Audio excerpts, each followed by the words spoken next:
Welcome back to Brick and Brand, a podcast at the intersection of retail and entrepreneurship. We're your co-hosts, Delaney and Brettley Roach. I remember so vividly as I was getting ready to transition into retail sales from my corporate job. The thing that I was most afraid of, which I think everybody can relate to, was just how long it was going to take to actually make money.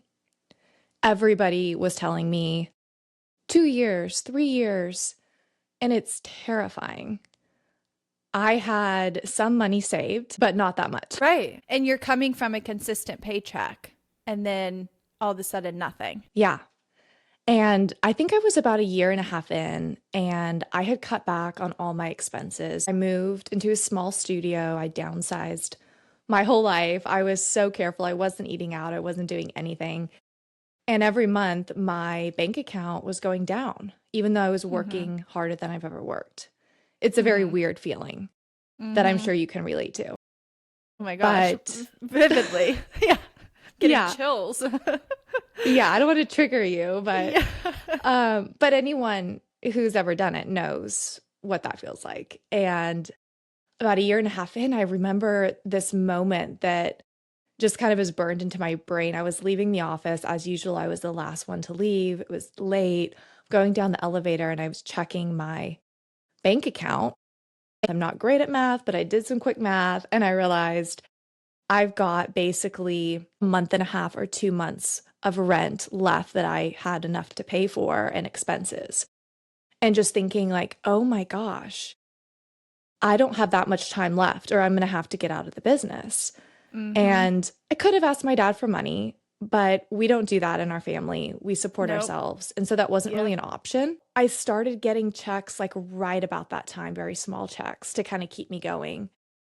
But it was this turning point of, in that moment, I could have said, I can't do this. I've been doing it for 2 years. I'm not making any money. Or find the strength within yourself to kind of double down and say, I'm not going to quit. I'm going to keep going. And it's that a horrifying was pivotal realization of looking at your bank account and going, okay, I can survive this for 60 more days. And then I don't know how I'm going to make rent. Yeah. I mean, that is horrifying, especially coming from a stable job where you're getting consistent checks.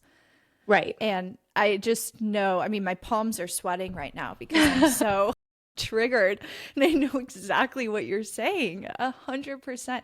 Did you go through right before you started? Did you go through your bank account and just start cutting out subscriptions and everything? I basically anything that I could afford to get rid of or to stop paying for, I just cut out. I quit my ClassPass, my extra TV subscriptions, everything. Oh yeah, of course you do all of that, but it's still not really enough. It's not enough. And it's just a matter of time though. And, you know, our dad has told us this 1,000,000 times. If he's told us once, he's told us 1,000,000 times that this business is a marathon, not a sprint.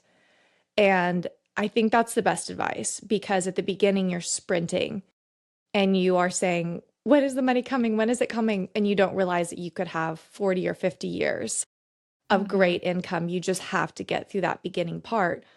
But it's not a part that should be rushed over. It's very difficult. And you're right in the middle of it now. So I know you feel it and can relate to it more than anybody.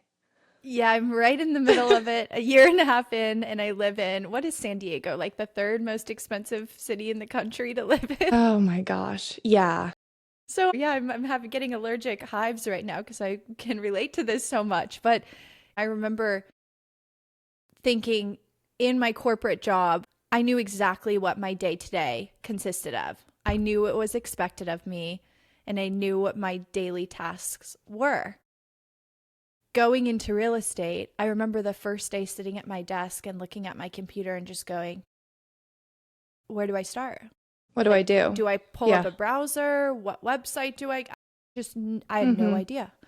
Absolutely no idea. And so this concept of I can't just do my day-to-day tasks. I actually have to go out and generate business and do business development and find ways to add value Hmm. Otherwise, I'm not going to make any money. And it's every day you have to do that. I mean, every single day when I get to my desk, it's like, how can I think creatively? How can I add value? There's not a single day you can show up to your desk and just go through a list of tasks and to make any money or be successful. And it also can take a long time to learn your market, get familiar with the other brokers, build trust with your clients. We've talked about that on previous episodes, but it's a relationship business and relationships take time. So it's not a quick Yeah. return. And it's absolutely a shifting of your mindset to I'm betting on my future, not the immediate term, because I'm not going to get the return that I want in the next 12 Hmm. months. Yeah, it's definitely a long game. And when I say a long game, like 20, 30, 40, 50 years, it's not even a couple of years. Like you said, you don't build relationships overnight. You don't sign a lease overnight. And even when you do, sometimes it can take a year to get paid. So you have to just have this mindset shift when you come out of the corporate world that you're investing in your future and it's no longer for the paycheck you're getting every 2 weeks. To kind of zoom out, I think this is true in most cases. When you have a goal, a big goal for yourself, it takes time. The Yeah, bigger the goal, the longer it's going to take. And why Dad said this a million times, but if you're going to do something, why not do it all the way? Like if you're going to set a goal for yourself or a dream for yourself, why not shoot for the stars? right. And I feel like it's the part of business and life that no one really ever talks about. We Yep. all focus on that person's so successful. That person has it all, especially in this era of social media. It's easy to just think that success or whatever that person has came to them quickly. And one thing I have learned through the process of building success slowly is that there's almost no overnight success stories. Yes, it can happen, but 99% of people who you see that are where you want to be someday, they put in probably way more work than you could ever imagine to be there.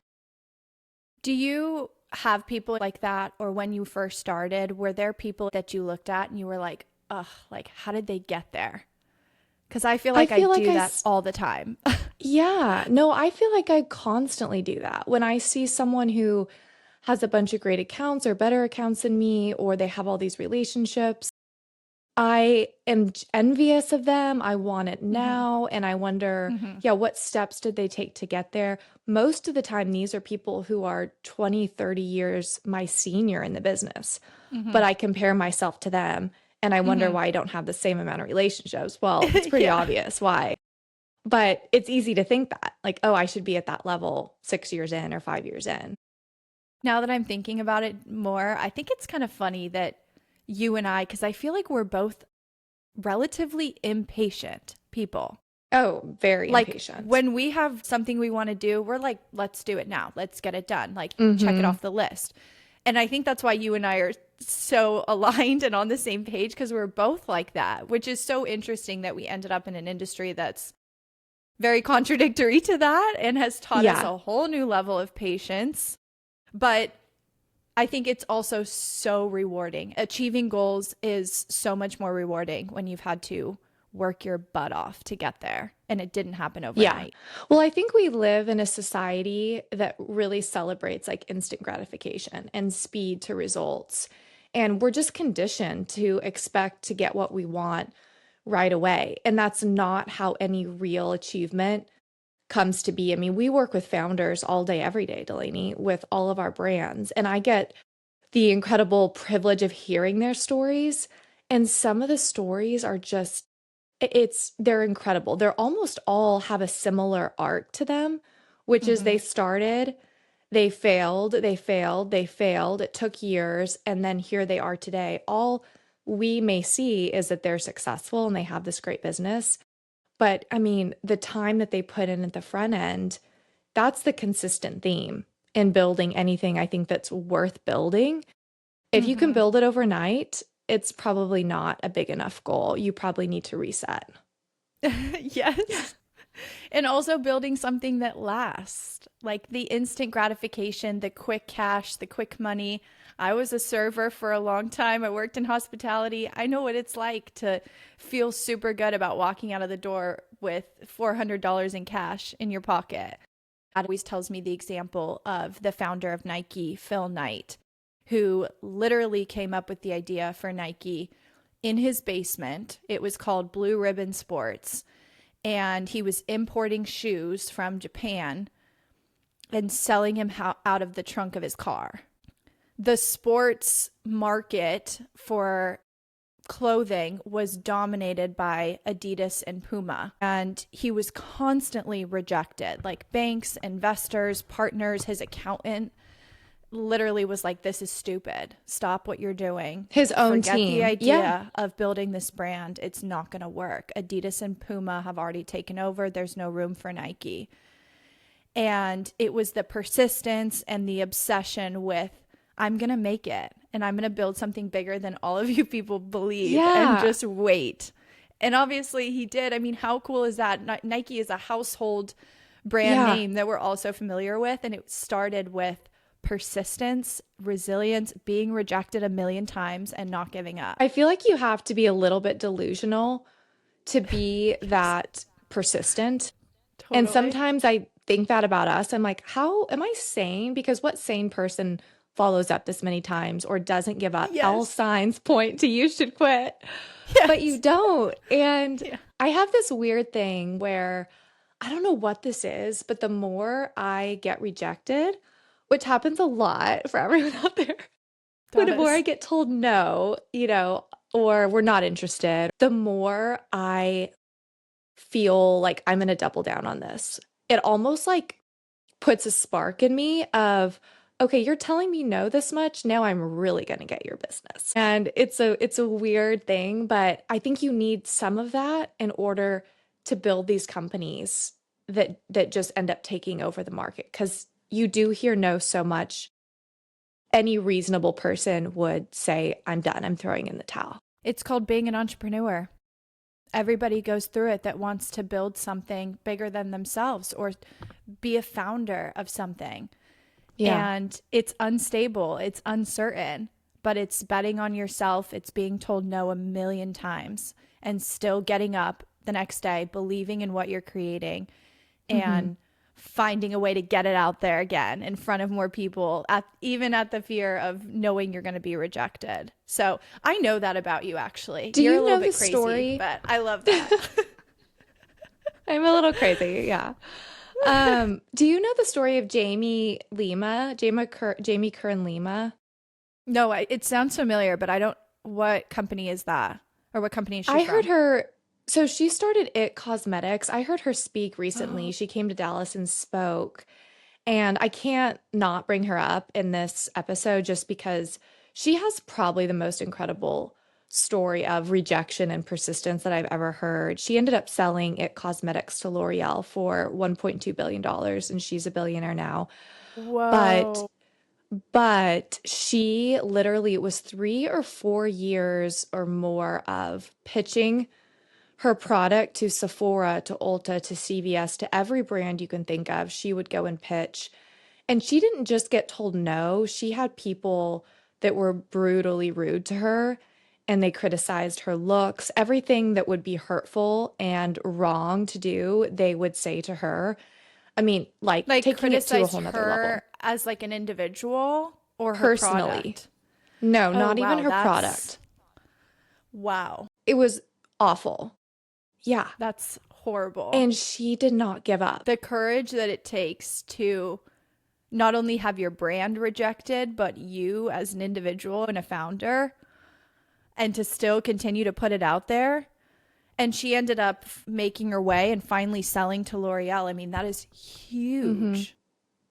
Yeah, Incredible. she shares in her story that some of the individuals who said these things and rejected her when she was pitching have since called her to say, basically, I'm sorry and congratulations. And she's totally taken the high road and not said anything back. But that feeling of when you really earn something, it means so much more Mm-hmm.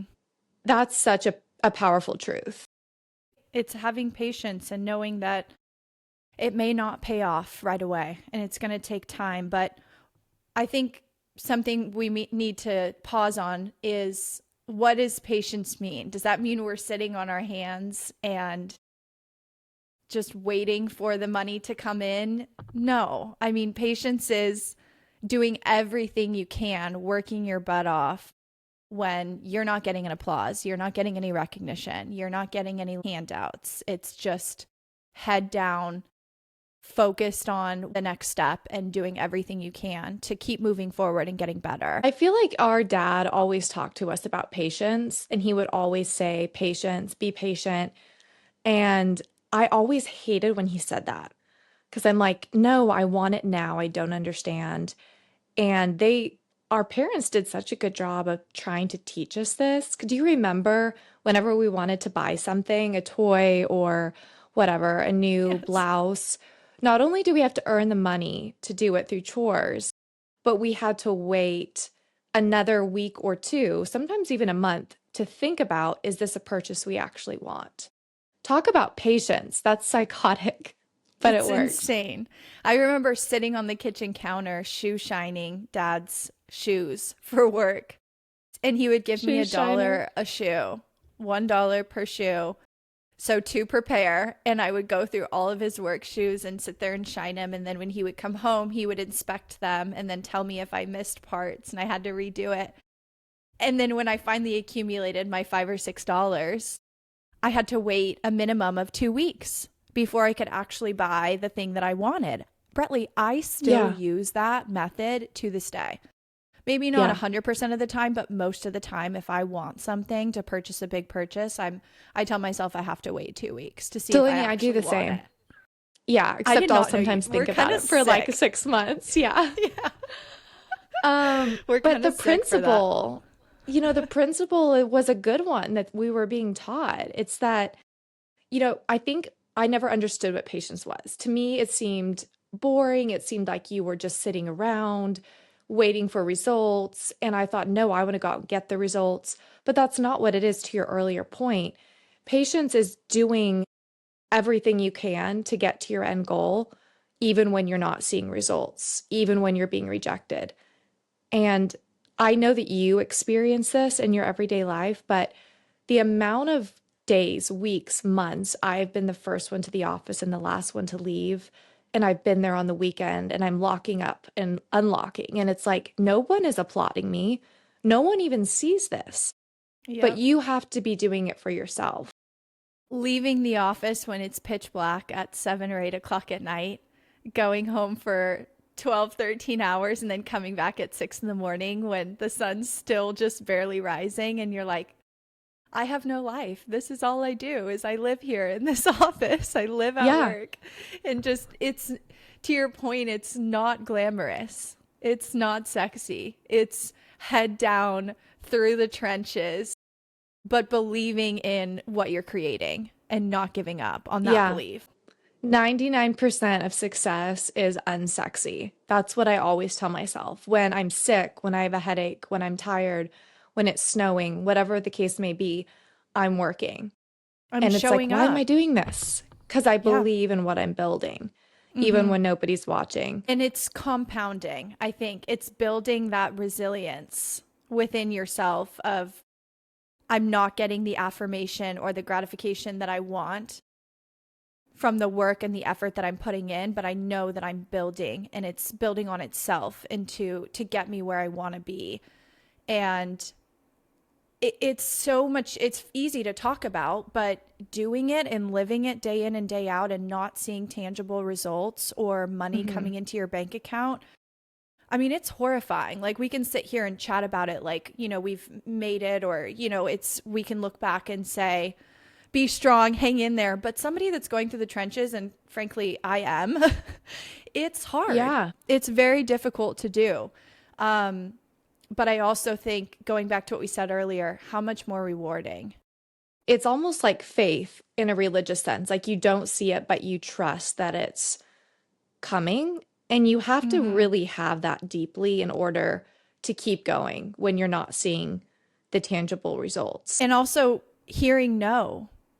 We hear no a bajillion more times than we hear yes. We have deals fall through all the time that we think are going to make, and we think we can already envision the paycheck, and then it falls through right at the finish line. Yeah. I mean, things like this happen all the time. And I think, not to get too deep on us here, but something that I do try to take with me throughout all of my life is this illustration of just having your hands open, not holding on too tightly.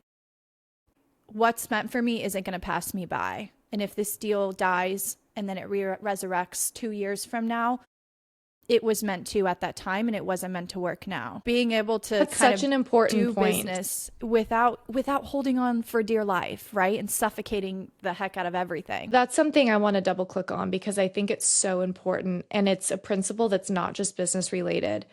I mean, I feel like I experience that in every aspect of my life. And as entrepreneurs, we do want to control the outcome, as we should, but we can't. And that's a lesson I've had to learn. One thing that I am so thankful for in retrospect about the early days of growing in the business and how difficult it was is I feel like it's such a humbling time, right? That I feel like it keeps you humble as you do start to have successes and grow. I'll never forget how it felt to not be making any money and feel like such a loser, even though I was trying so hard. And the few people that do get it handed to them easily, there's a level of arrogance and kind of entitlement that I see. Mm-hmm. Whereas the best entrepreneurs are the ones that were humbled like brutally at the beginning. And they carry that with them typically is what I've seen. Have you noticed that in brokers and in founders? 1000%. I have. I experience it all the time. And I think as we grow and continue to get better, the wins become more frequent and maybe a little bit easier with more experience and more relationships. But those of us who had to go through the trenches at the beginning and had to look at our bank account and go, if I don't figure my shit out, I'm not going to be able to pay rent next month. Those of us that have lived through that, I think we have a whole different level of self-respect, resilience, and just like how much more empowering that 1,000%. Yeah. we had to learn it the hard way and figure it out. This is something that I feel like can be applied to so many relationships. We're in January now. I always think it's so funny at the beginning of every year how everyone is at the gym for the first 2 weeks and then they give up, or they have these goals for the year and literally they last 14 days. Yeah. And this principle of patience, but also consistency. I feel like consistency is maybe like the secret ingredient to success that doesn't really get a good rap because it's not that sexy, It's not but it's so glamorous. powerful. Mhm. Yeah. Have you ever had a 100%. time in your life where you've struggled with consistency, or has it been something that's come naturally to you? No, I definitely have. I definitely have. I feel like I always pivot back to growing up in sports, but I do think that learning to compete from a young age and learning to master the art of a sport, whether it's high school, middle school, college, that's your craft, and it takes discipline and consistency to get good at it for anybody. And I think that's true across the board. So that mentality is so transferable to business. And I think that anything worth building, worth lasting is going to take time. You know, it's fun for us to talk about it now, but Monday morning comes around tomorrow and I'm going to be feeling this exact same way of, I don't want to go. Yeah. Do I have to wake up Yeah. at 5:30 and go to work? But that's us betting on ourselves, and it's us betting on our future, and that the return is going to be worth it. I think honestly, for me, a lot of it came from how we were raised. Yeah. I can't say whether I would have it or not because it's something I don't see in a lot of people, especially young people. So getting into the business, I see a lot of just excuses, reasons not to work, reasons to take the day off. But growing up, our parents were very consistent and they required us to do things every single day Typically, it was running 3 miles at 6 a.m., or it was hard things that we had to do every day. So I think it's easier to learn consistency as a child, maybe, than Hmm. as an adult. All of us growing up kind of learned this early on, and it was one of the best things to learn as a kid. A great life lesson. No, thank you, mom and dad. Honestly, hated it when I was a kid, but Yeah, it served now us well I'm as very adults. glad that we have that. Yeah. And I think to back to what you were saying earlier, it is just so transferable throughout life, whether this is a relationship or your fitness goals or changing your diet or starting a new business. Not all of us have the opportunity to stop what we're doing and jump into an entrepreneurial field, whether that's real Right. estate or you're starting your own company. Some of us don't have the luxury of doing that. We have bills to pay and we have to stick with our 9 to 5, even though maybe we hate it. Or maybe you have a So, family and you have kids you have to provide for. There's things that are outside of your control. right. So, what does that look like for those people? Like, is there an opportunity to start a side hustle that maybe you are more passionate about? How do you continue to show up for yourself past January and all the new year, new goals coming around in January? How do you continue that throughout the year?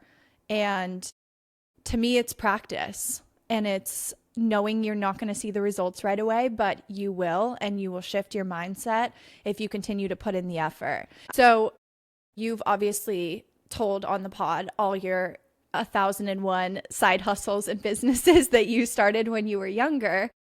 Can you take us back to when you were starting businesses at 12, 13, 14, 15, and getting your first taste of income and the freedom that comes with that? What was going on in your brain? Because I definitely was not a CEO at 12 years old. I didn't have that mentality at all. And I think you did. Out of all of us kids, you were the one that was always Yeah. so entrepreneurial and you were never afraid to put yourself out there. And it seemed like you weren't afraid to get rejected. Do you remember your mentality at that time and how you were Great thinking about it? question. Yeah, it's a great question. And I'm trying to think how to answer it because I am thinking back to like, why was I drawn to those things? Right. I think for me, even as a little kid, I remember seeing the world and seeing needs that were there, whether Mm-hmm. it was my fence painting business or, babysitting or car washing. I remember always noticing on my bike, all the cars are dirty, or there's leaves in the grass, or there's things that I knew people were bothered by. And I just would always think, but I can fix that for them and I can get money for it. And I just loved money ever since I was a little kid. I loved earning it. I loved how it made me feel. And I was never afraid of the work. Like doing it made me feel so empowered. So for Mm-hmm. me, I enjoyed it. And even now, even having my real estate business and Brick and Brand, I feel like I always have ideas pop into my head for something else that we could be doing or ways to do something else on the side. And I don't think I have the time right now, but I have so many ideas. So it's just kind of a way of like thinking about the world. Dad says this all the time. When you look at the world, see problems or Hmm. opportunities for you to add value. How can I Yeah. fix this situation for someone or how can I add value in this circumstance? Yeah. And the fact that you had that as a young child is insane. I mean, I feel like I'm still learning that in my mid 20s is how to look at the world in that way, but that is such an entrepreneurial mindset. And how do you look around and see I can add value there? I can do something for someone Hmm. that they don't want to do themselves and they'd probably be willing to pay me a few bucks for it. And that's a job, right? And Yeah. then all of a sudden the wheels keep turning and that compounds on itself. And I think that's so accurate to how our mindset is in real estate. How do we add value? Every day we see problems that are issues for our clients, and they're all different things Yeah. depending on the situation, but you don't want to ever just think, okay, how can I find a space or sell a building It's like, what's the bigger problem here? Hmm. How can I solve a bigger, maybe it's not even for my client, maybe it's for the industry, maybe it's for multiple people, but there's Yep. always a solution. And I feel like if you have enough ideas and you're willing to think outside the box, you will end up eventually having a good idea. You may have a lot of bad ones in the process, but the ideas will always win the day. Yeah. No creative idea is a bad idea. Like, think outside the box. We should always encourage that type of thinking and that type of mindset. So I definitely did not have that 100%. skill innately in me at 16. So You were too busy playing sports and dominating yeah. all the other areas of your life. I never won state in anything. The important thing for whatever you're doing, whether it's relationship, business, life, it's to think about it in terms of the long game. Success doesn't come overnight, and it requires a lot of patience. Zooming out, looking at the big picture, believing in your future and the goals that you want to achieve, and then not being afraid to put in the hard work in the meantime, the patience, the discipline, and the consistency, even when you're not getting a return and it feels like a waste of time or it just feels methodical. The bigger the goal, the longer the runway. And we can look at examples from so many different founders and CEOs who have made billions and billions of dollars of wealth who were told no a million times before they were told yes. Yeah, keep investing in yourself, keep working, even when you're not getting the validation. Now we're going to transition into one of our favorite segments of the podcast, which we do every week, and it's our deal or no deal segment. So, Delaney, you're going to get the first one. Okay, I'm ready. You were offered immediate money and visibility, a deal that pays well right now. People notice, your parents are relieved, your friends think you finally made it. So this is a boy. big deal, right? Yeah. We can't skim over. These are all like really good things.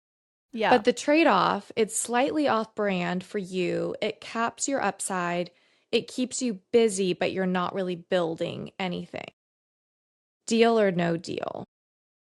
This is giving my job Yeah. at PF Chang's. I had so many people tell me, you're 22 and you're a senior manager for a massive company. You've made it. I see the corporate ladder for the next 10 years and I don't have any desire to climb it because I knew I wanted to build something that was my own. So for me, this is definitely a no deal.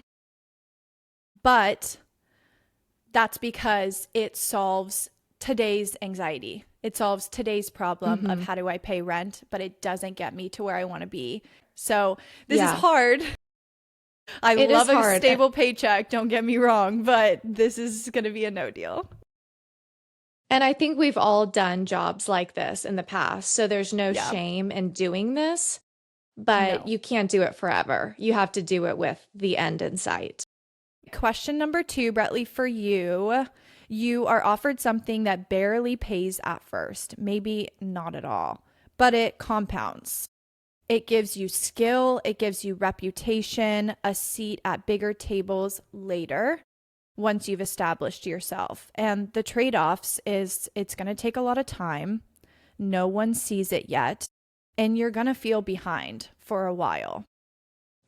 Deal or no deal?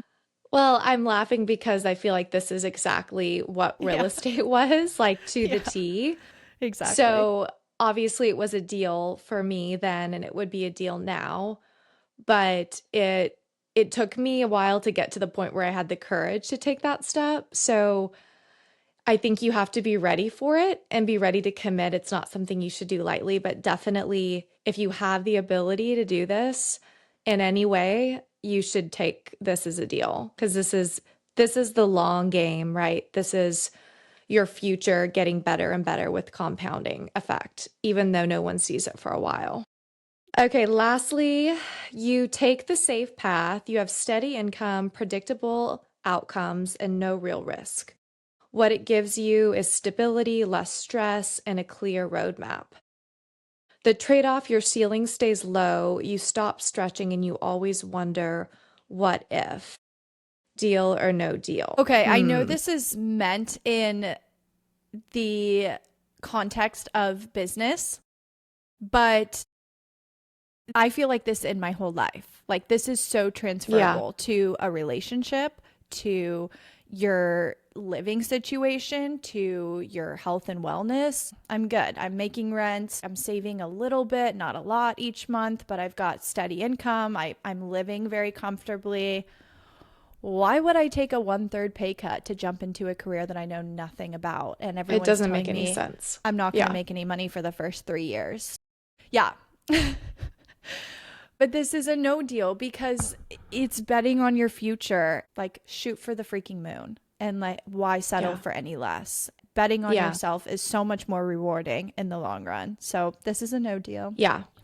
Change is always going to be hard. That's the one thing you do know. No matter what changes you make, it's going to be uncomfortable. So, as long as you can know that up front, it's not going to be as scary when you say yes to the risk. So that leads us into the brands that we are obsessing over this week. And I'm so excited to hear yours, Bretley. Do you want to start us off with your brand of Yes. the week?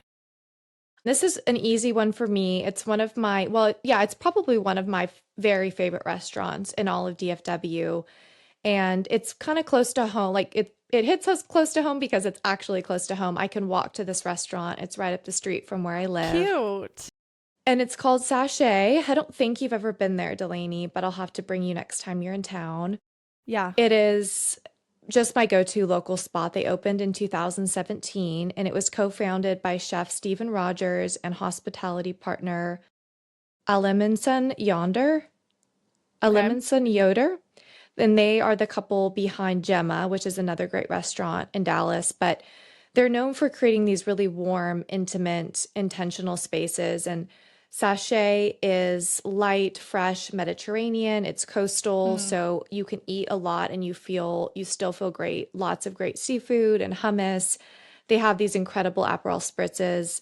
You can drink Oh, like five and you won't even yum. realize that you're drinking them. It's very dangerous. Yum. But no, it's like a little European escape inside of Dallas. It's very relaxed, stylish, and you just feel like you are going somewhere where you're gonna have great food, great service, and um it feels very inspiring and relaxing at the same time. So it's a great place to be. They also have a sister restaurant, Gemma, which opened in 2013, and they kind of laid the foundation for Sachet to open. But both are bright and coastal and just great options if you're in town, whether you're with friends or family or clients. I've never had a bad experience there. So go try it out, Sachet and Gemma. Yeah. So Gemma came first and then Sachet was like 3 or 4 Yes. years later. Okay. Yes, about 4 years later. I think Sachet, they're both very popular. They're both in good locations. I'm a little bit more familiar with Sachet just because it's close to my house. Right.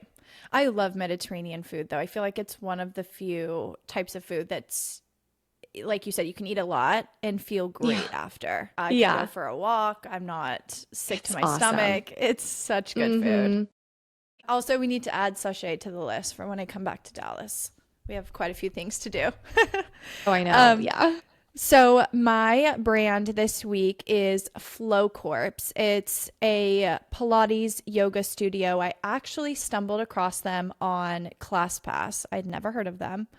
And one of the things I love about ClassPass is that I get to try out tons of different studios, and I think it's fun for me, the change, and it's also great for real estate because I'm always finding new little brands or new concepts that I get to try out.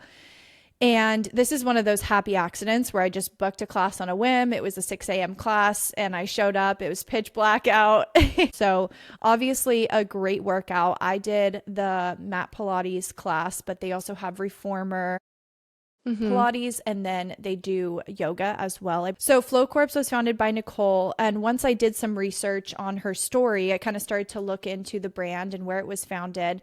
I started to realize that there was so much intentionality behind this brand, and she also scaled it really thoughtfully. I think a lot of Hmm. CEOs can either scale too quickly or be too scared to scale. And it seems like she did it really methodically and really intentionally. It was originally founded on the East Coast, and they established a really strong foundation and presence in North Carolina.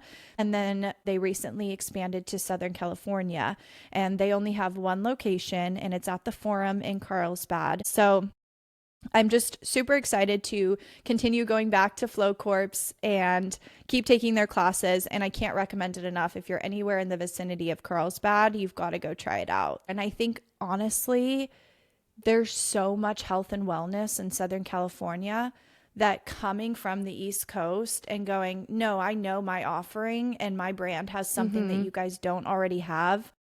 Even though I'm doing it across the country with probably minimal knowledge about the market. I mean, that was brave to do. That could not have been, it was not a quick decision. It's a lot of money. She's in a really nice shopping center. I know the rent's not cheap. Yeah, and I'm sure she'll continue to expand to other markets. I cannot wait to try it when I'm in San Diego next. Thank you so much for listening to this week's episode. Don't forget to be consistent, be patient, and bet on your freaking self. Thank you, everybody. See you next time on Brick and Brand.